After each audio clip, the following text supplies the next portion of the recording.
म चाहिँ अहिले काठमाडौँ क्षेत्र नम्बर 3 मा आइपुगेको छु। चुनावको सरगर्मी बढेसँग है यहाँ चाहिँ यहाँको जनताले के कस्तो खालको चाहिँ नेता चुन्ने र कस्तो खालको नेताहरूको चाहिँ अपेक्षा गरेको छ त्यो हिसाबले यहाँको एकजना दाइले सोध्दैछु।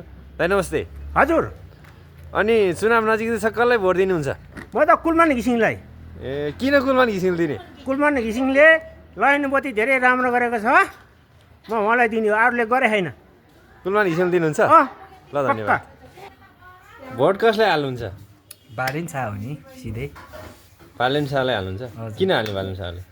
अब जुन मान्छेहरूले भ्रष्ट गरे त्यसले अब कुनै पनि कुराहरूमा जिम्मेवारी मैले गल्ती गरेँ भनेर कहिले नि भनेन पहिलाकोले होइन।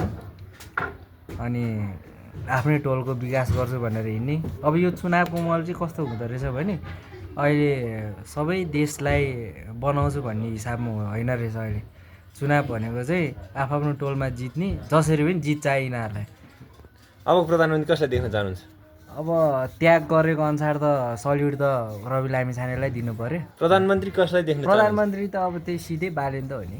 बालेन बाहेक छैन? छैन। अब छ हर्क साम्बाङहरू पनि छ है, छन चाहिँ अलिकति मिलेन, यो नयाँ मिलेन। नयाँको शक्ति कडा हुनुपर्ने थियो। कुलमान घिसिङ पनि सही नै छ, तर जे भए पनि अब उहाँहरू पनि ठिकै हो आफ्नो हिसाबमा होइन। अब अहिलेको चाहिँ सबैले चाहेको चाहिँ बाले नै हो। ल धन्यवाद। अबको प्रधानमन्त्री कसलाई देख्न चाहनुहुन्छ? बालेन शाह। बालेन शाह नै हो? किन बालेन शाह?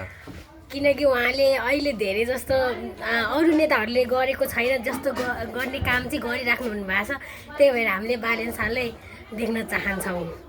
ल धन्यवाद। अबको प्रधानमन्त्री को बनेको हेर्न चाहनुहुन्छ?